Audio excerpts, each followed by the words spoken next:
तो चलिए आज बात करते हैं एक ऐसी जबरदस्त किताब के बारे में जिसने सच कहूं तो लाखों लोगों की जिंदगी बदल दी है। हम बात कर रहे हैं नॉर्मन विंसेंट पील की क्लासिक किताब the power of positive thinking की। ये किताब हमें सिखाती है कि कैसे सिर्फ अपनी सोच को बदलकर एक बेहतर जिंदगी जी जा सकती है। और देखिए, ये कोई मामूली किताब नहीं है। 1952 में आई ये बेस्ट सेलर, इसकी 1.5 करोड़ से भी ज्यादा कॉपीज बिकी। असल में ये सिर्फ एक किताब नहीं बल्कि एक प्रैक्टिकल गाइड है। एक ऐसी गाइड जो बताती है कि एक खुशहाल, संतोषजनक और सही मायनों में सार्थक जिंदगी कैसे जी जाए। तो चलिए शुरू करते हैं इस सफर को। अच्छा, पील किताब की शुरुआत एक बहुत ही जानी पहचानी बात से करते हैं, एक ऐसी समस्या जिससे हम सब कभी न कभी जरूर गुजरे होंगे। वो कहते हैं बहुत ज्यादा लोग जीवन की रोजमर्रा की समस्याओं से हार जाते हैं। मतलब वही छोटी छोटी रोज की परेशानियां जो इतनी ज्यादा हो जाती हैं कि हमें लगता है कि बस अब और नहीं हो पाएगा, हम हार गए हैं।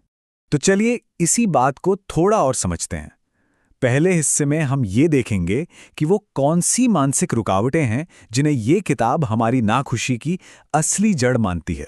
तो ये हैं वो कुछ आम मानसिक बीमारियां, जैसा पील उन्हें कहते हैं, जैसे कि हीनता की भावना, कॉन्फिडेंस की कमी, हर बात की चिंता करने की आदत, या फिर मन में किसी के लिए नाराजगी पालकर बैठ जाना, खुद पर शक करना और हाँ, फेल होने का डर। ये सब कुछ ऐसी चीजें हैं जिनसे पील ने लोगों को जूझते देखा।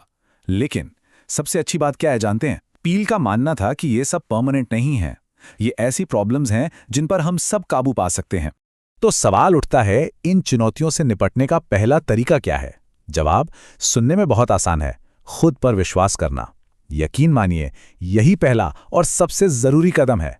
यहां पर देखिए कितना साफ फर्क दिखाया गया है। एक तरफ है हीनता की भावना जो हमारी उम्मीदों पर पानी फेर देती है, कामयाबी को हमसे दूर धकेलती है, और दूसरी तरफ है मजबूत आत्मविश्वास जो हमें उपलब्धियों की तरफ ले जाता है और सक्सेस को अपनी ओर खींचता है। ये एक सीधी सीधी तुलना है जो बताती है कि हमारी सोच में कितनी ताकत है और ये दो अलग अलग रास्ते हमें कहां लेकर जा सकते हैं। तो इस अपर्याप्तता की भावना से उभरने के लिए किताब एक तरीका सुझाती है, अपने मन को पॉजिटिव विचारों से री-एजुकेट करना, मतलब उसे फिर से सिखाना। किताब में एक ट्रैवलिंग सेल्समैन की बड़ी मजेदार कहानी है। पता है वो क्या करता था? अपनी सोच बदलने के लिए वो अपनी कार के डैशबोर्ड पर पॉजिटिव बातें लिख के चिपका देता था, और जानते क्या हुआ? ये छोटी सी आदत उसके लिए एक गेम चेंजर बन गई और उसकी जिंदगी में बड़े बड़े बदलाव आए। तो देखिए, ये सब सिर्फ हवाई बातें नहीं हैं। पील ने कॉन्फिडेंस बनाने और अपनी अंदरूनी ताकत को बाहर निकालने के लिए 10 प्रैक्टिकल स्टेप्स दिए हैं, और ये जो 3 नियम स्क्रीन पर हैं, ये उनमें से कुछ सबसे जरूरी और असरदार हैं। पहला, मन में अपनी कामयाबी की एक तस्वीर बनाओ।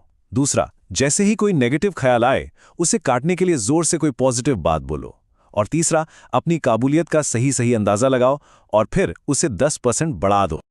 अच्छा, कॉन्फिडेंस तो हो गया, अब चलते हैं अगले सिद्धांत की तरफ, और यह है अंदरूनी शांति पाना। यह सिद्धांत हमें बताता है कि एक शांत मन हमारी सबसे बड़ी ताकत कैसे बन सकता है। जरा इस तुलना को देखिए कि हम अपने मन को किससे भरते हैं, इसका कितना गहरा असर होता है। एक तरफ है कानों में परेशानी, यानी सोने से पहले बुरी खबरें सुनना जो बेचैनी भरी रात की वजह बनता है, और दूसरी तरफ है मन में शांति, यानी सुकून देने वाला कुछ पढ़ना जो आरामदायक नींद की ओर ले जाता है। एक तनाव का नतीजा है तो दूसरा सुकून भरी जिंदगी का। तो मन में शांति भरने से पहले एक बहुत जरूरी काम करना होता है, मन को खाली करना। इसे ऐसे समझिए जैसे किसी गंदे ग्लास में साफ पानी भरने से पहले उसे खाली करके साफ करना पड़ता है। ठीक वैसे ही मन से डर, नफरत, असुरक्षा, इन सब भावनाओं को बाहर निकालना जरूरी है ताकि अच्छी और पॉजिटिव चीजों के लिए जगह बन सके। और जब मन खाली हो जाए तो पील कहते हैं कि उसे शांति और स्थिरता जैसे सुकून देने वाले शब्दों से भरें। तो मतलब ये सिर्फ नेगेटिविटी को हटाने की बात नहीं है, ये तो जानबूझकर एक्टिवली अपने मन में शांति और पॉजिटिविटी को लाने की बात है। हमें उससे खुद इनवाइट करना होगा। अब आते हैं इस किताब की सबसे खास और शायद सबसे शक्तिशाली तकनीक पर, प्रार्थना की शक्ति।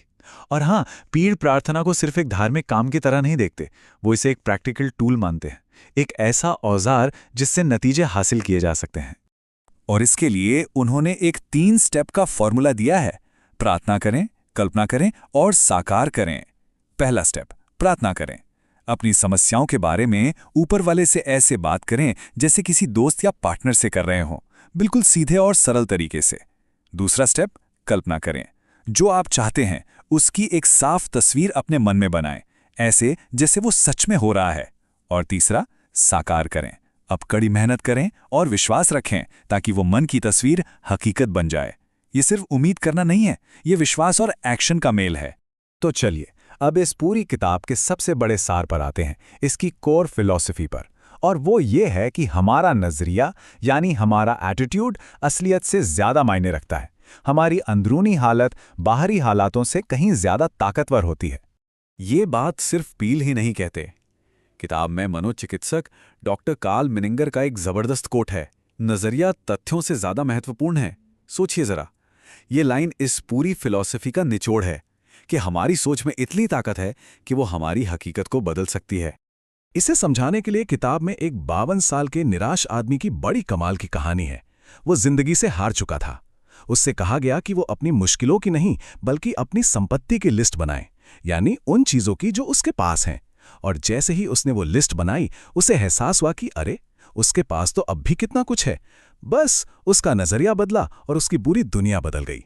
ये दिखाता है कि मुश्किल वक्त में सिर्फ समस्याओं पर फोकस करने के बजाय अगर हम इस पर ध्यान दें कि हमारे पास क्या है, तो पूरी सिचुएशन ही बदल जाती है।